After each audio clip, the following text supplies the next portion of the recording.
And this is the Barry Foster Show coming to you from the beautiful Ridge Floor Studios in downtown Avon Park, the city of charm. If you have any thoughts, ideas, or suggestions, you can just put them on the comments below and we'll be getting back to you. If you have not subscribed, please subscribe and invite a friend because we try to bring you all kinds of topics and guests of great interest. And we have one on the phone right now, my friend Ford Heacock III, who is the major domo of the Automobile Racing Club of Florida. Ford, good to have you with us, my friend.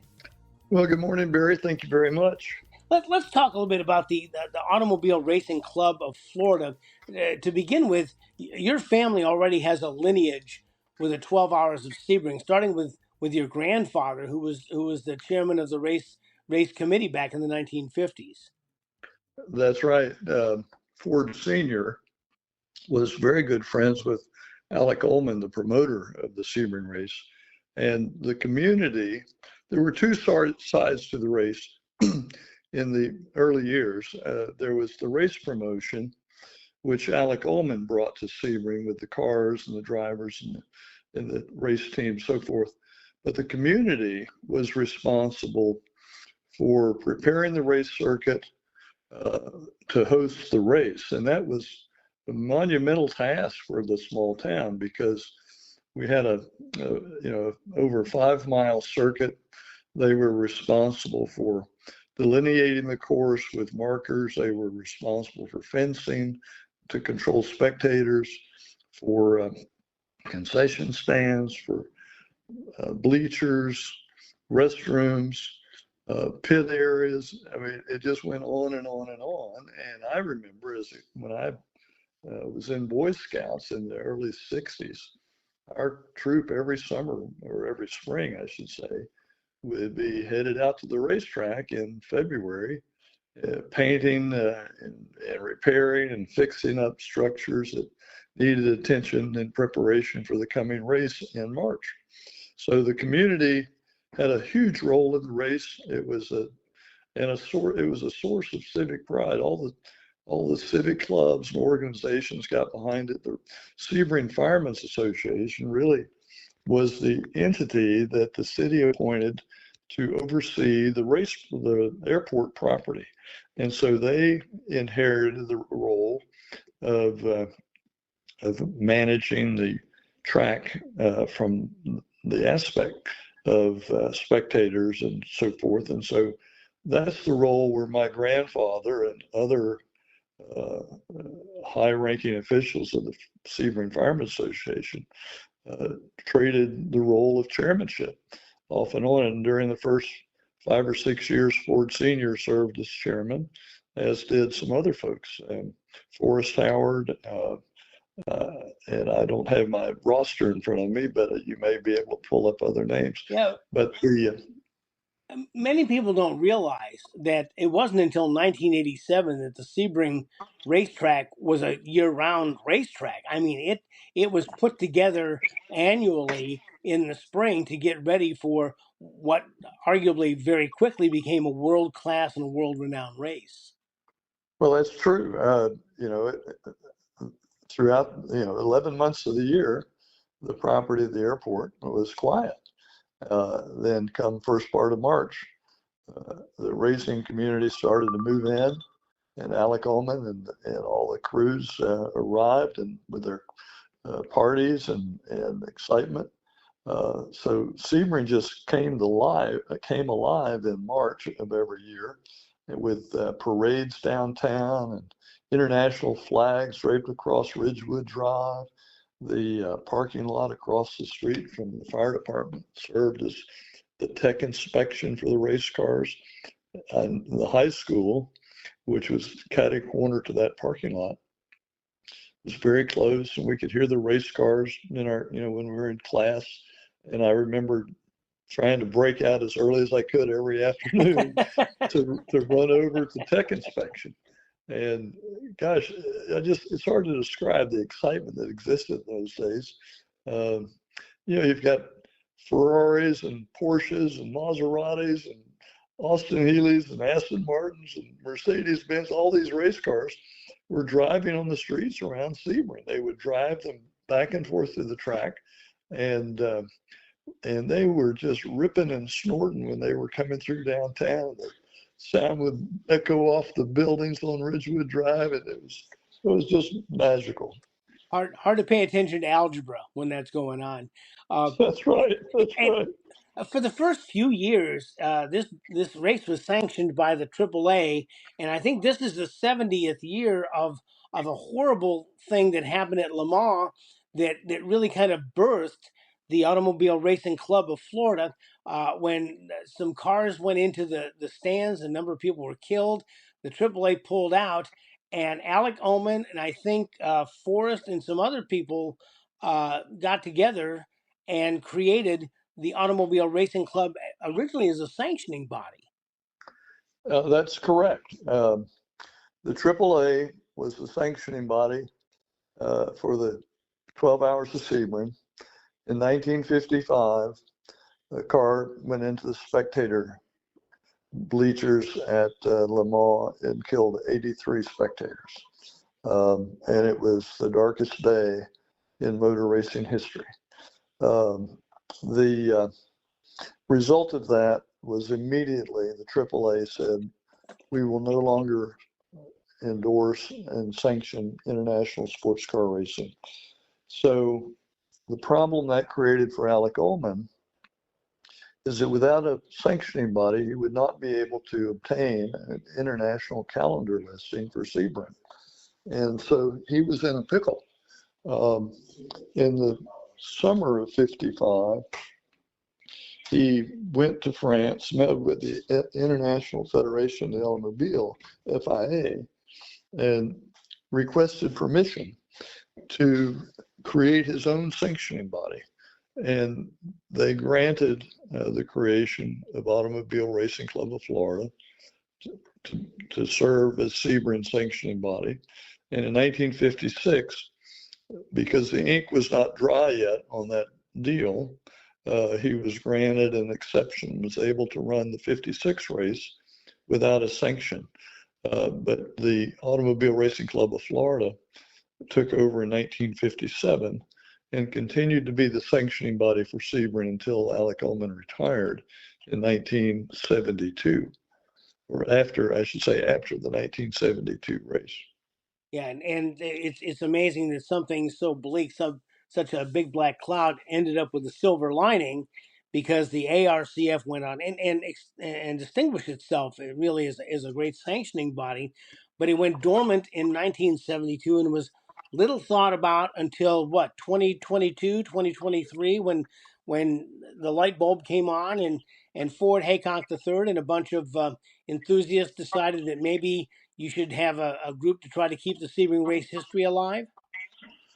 That's exactly right. I think we realized that the ARCF actually was just coincidental.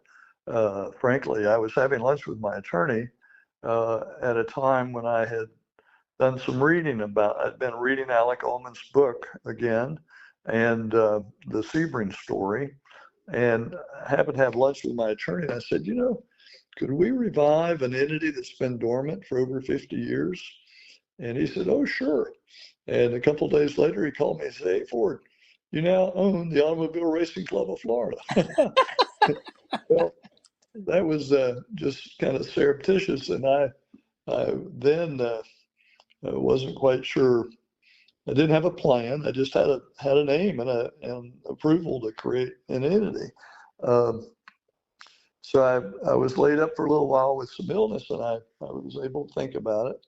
And when I got cleared, I went to see Mike Swain at the Sebring Hall of Fame, and I said, Sebring Hall of Fame is a nonprofit entity.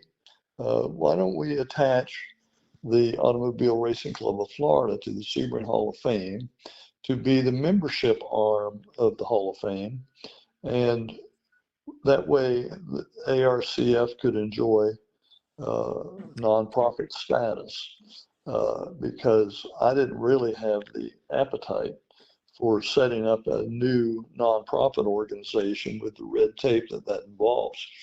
So the Hall of Fame welcomed ARCF into their fold, and we're together, and ARCF is a growing membership because Hall of Fame really is a board of directors of roughly 12 people, and there was prior to this there was no membership per se, and so today the Automobile Racing Club of Florida, just within a couple of quick years, has already reached about 250 members, and it's growing rapidly, and we're growing because of some of the activities that we're trying to do, and that you're familiar with. So. Was that 2023 when you first launched the ARCF? Well, that was our very first, that was when we incorporated, I think. My memory, yeah, it would have been 2023 is when we incorporated. The first activity that we hosted was during the 2024 12 Hours of Sebring weekend. It seems like the response was very quick. Were you amazed at not only the number of people but the caliber of people who wanted to join and be part of this?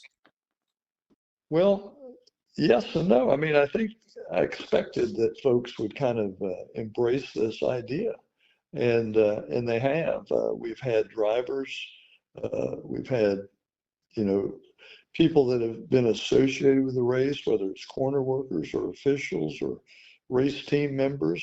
But more importantly, we've enlisted a large number of people in the Sebring community who have memories of being in Sebring during those glory years of the 50s and 60s, when all the international motorsports world just kind of, migrated to Sebring every March, and you had the top drivers in the world, the top racing teams. We even had celebrities and royalty that came, movie stars. I mean, it was over the top, and my memories of those days, even though I was just a teenager in the '60s, just it left an impression on me that this was something really important to Sebring. And so it's out of that pride that I was able to recreate Automobile Racing Club of Florida. And I'm so excited about where we're headed. We've got, I think, a green light to do whatever we want to do.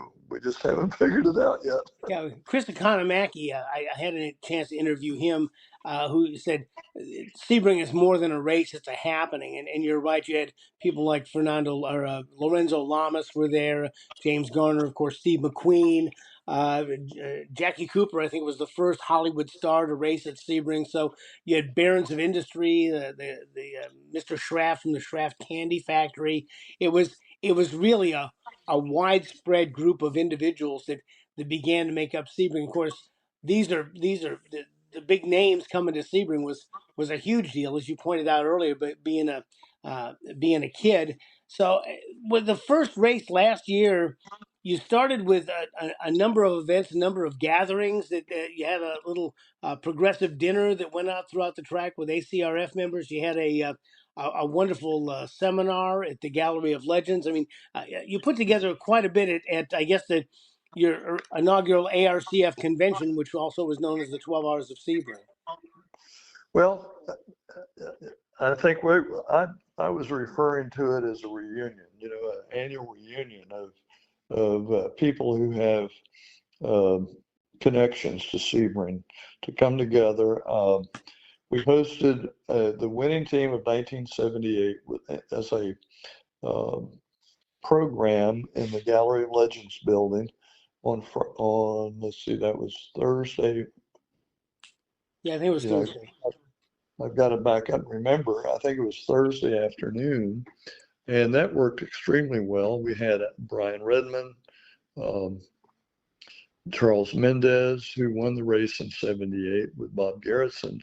We had Bill Warner from Amelia Island down as the MC. We had Judy Stropus, who was she was the guru of timing and scoring in those days. She was a Mensa member, and her ability to keep track of cars and lap times was just remarkable. She did as one person, she could track multiple teams and do a better job than the official time and scoring equipment. And so whenever there was a question about timing and scoring, they would come back to Judy Stropus and say, could you check us on this? And she's a But pistol. yeah, we had three of the crew members who had come back for the reunion, and they were and the resumes on the crew members on that team were as good as drivers because these team members had worked on multiple winning teams around the world, Le Mans and Daytona and other races, and had been on winning teams. And so it was a great seminar, and it was very well attended. And then on Saturday, we didn't really have a banquet per se. It was more of an outdoor barbecue on actually Friday night was the barbecue at our compound. And I was surprised. We probably had 150 people show up, and it was a great party. And so this year in 2025 in March, we tried to set up, I think you were referring to it as a progressive dinner. It was really more of a progressive tour around the circuit. We had something like 10 or 12 different spectator camps that had opened up their venues for our members to come in and watch the race from a different perspective. And they were very welcoming, and a lot of them offered snacks or whatever. Say, well, come on in and get acquainted. So it was really a way for the local spectators to engage with the fans that represented the ARCF. At that race, the ACO had a big display for Le Mans, the Le Mans 24. Is that kind of where you cemented the idea for the Le Mans watch party? Was during the 24 race because they were there at that barbecue, as I remember. Yeah, actually, it was the 25 race this year. The ACO uh, came and joined up with us at our camp and at a seminar, and they brought the trophy from the 24-hour Le Mans and put it on display. And everybody was shocked. It was like, oh my goodness. It suddenly kind of established instant credibility for ARCF, if you will, to have the Le Mans 24-hour race trophy sitting on a table in the middle of our barbecue. um, so we were very proud of that, and it was following the 12 Hours of Sebring this past March that the ACO contacted me and said, look, we really feel like we've established a relationship here that we would like to nurture. Would you like to host a Le Mans watch party? And this is kind of a new thing that they're attempting to do to promote the 24 Hours of Le Mans through kind of international relations, so to speak. And so I accepted that invitation right away, and that led to the party that we hosted on June 14th at the racetrack in the Gallery of Legends building. And that turned out to be a wonderful event. As you know, you were there. Oh, it was great, and the link up that you did with the Simeon Museum and their display of the winning car from the first 12 hours, that was just the cherry on top of the icing on top of the cake. Well, there were only two Le Mans watch parties in the United States. One was Sebring with the ARCF. The other was at the Simeon Museum in Philadelphia. Um, and so we had arranged for a Zoom call during our party so that we could see and talk to the folks from the Simeon. And they were wanted to do it because they had a special presentation. They had a video that they have done regarding their newest acquisition. It's the 1952 Fraser Nash that won the very first 12 Hours of Sebring in 1952. And they're excited and extremely proud to be the caretaker of that very historic car. And to see it under power, they ran it around the parking lot one time. It wasn't really at speed, but just to see it under power was really a wonderful thing to see that it's not only a car, but it's a car that actually runs and runs apparently pretty well. Yeah, well, it's exquisitely restored, as you notice. It's just, it's very, very clean and tidy. It's very well done, and it's a running race car that is a tribute to the 12 Hours of Sebring. We're talking with Ford Heacock III, the chairman of the Automobile Racing Club of Florida, an organization dedicated to preserving the history of Sebring one lap at a time. And we just had a Le Mans racing party out at the Sebring International Raceway, a very unique tie-in because, of course, Sebring was created by Alec Ullman as sort of a little Le Mans, a shorter race on a shorter course. But is the next thing on the agenda? Is your next thing on the tick list? Is the Sebring Race Museum in downtown Sebring?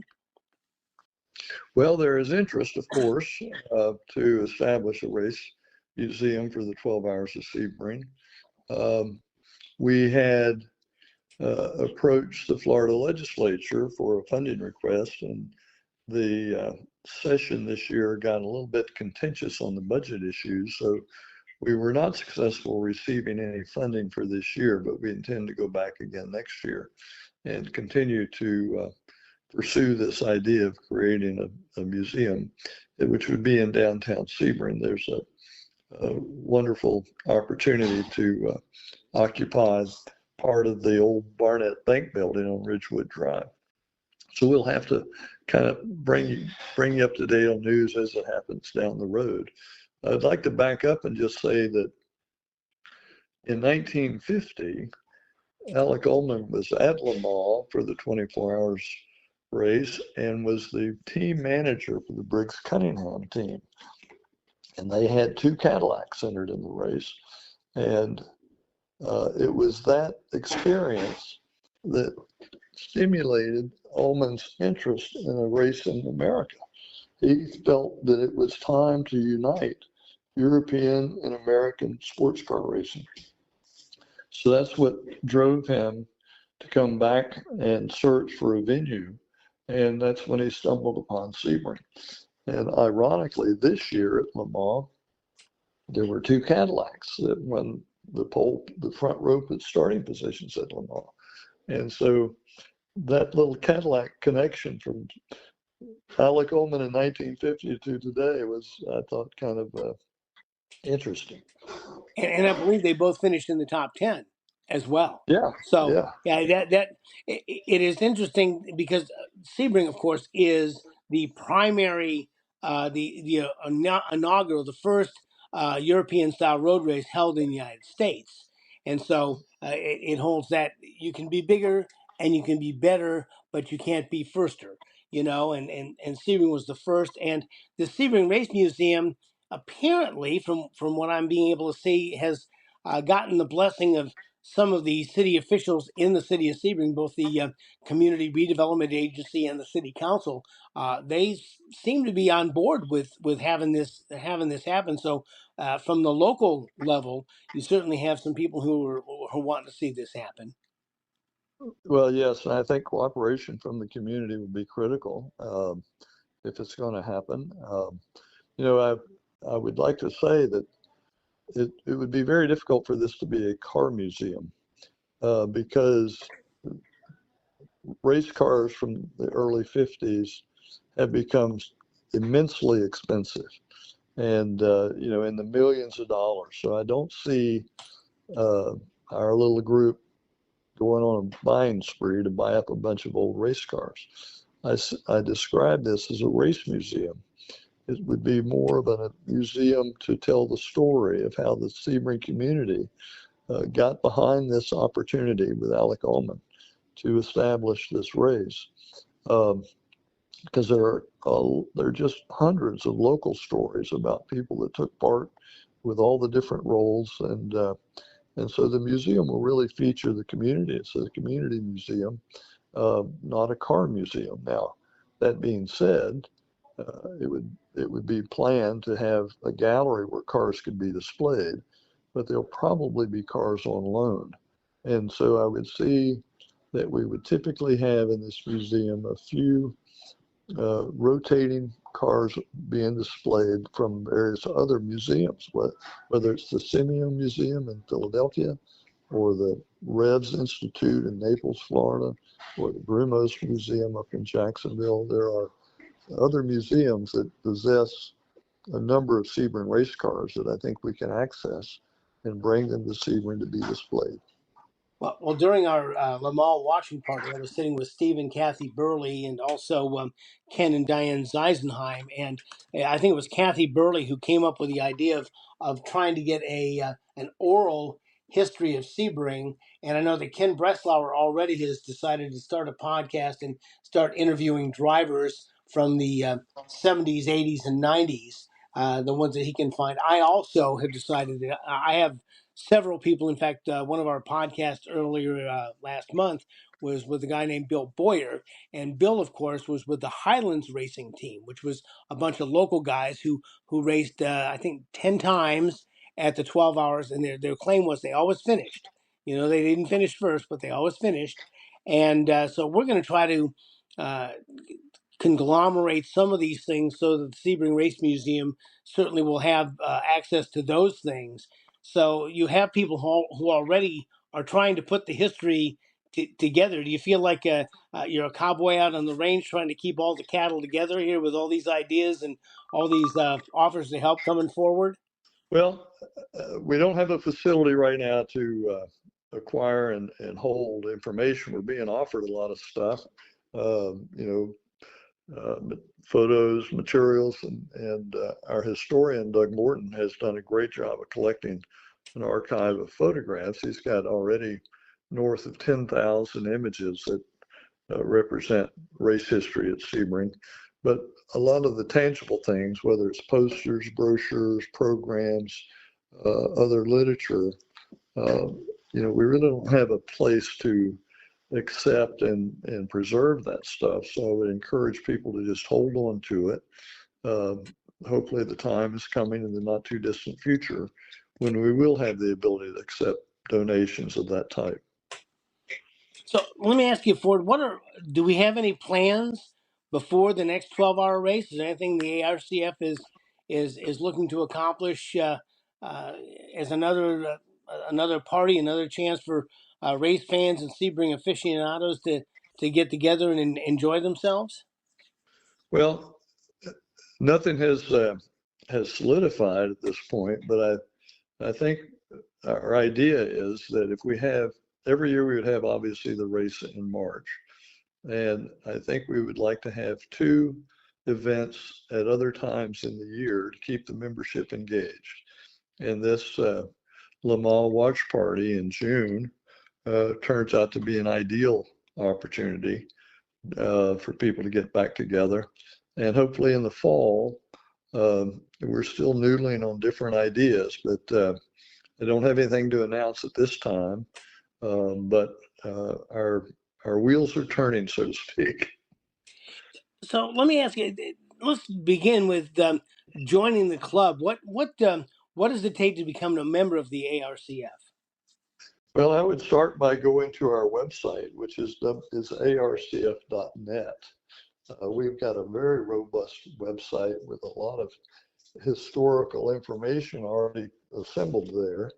And you can join ARCF by just going online and click join here. And the annual dues are $150.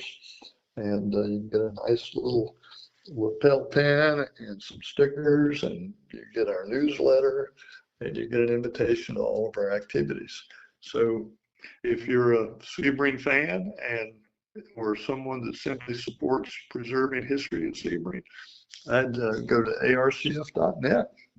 And you can find out how to join and get the newsletter, get all the swag that goes along with it. And when there is something that Ford will announce, you can be sure you'll get it announced there. Yeah, Ford, it's just great to see that not only have you gotten a lot of cooperation from, well, the Sebring Raceway certainly, but also the local governmental officials and local fans. And from the gathering that you had in June for the Le Mans, there's a lot of really great race fans who want to see this happen. So it sounds like the ARCF is off to a blindingly wonderful start.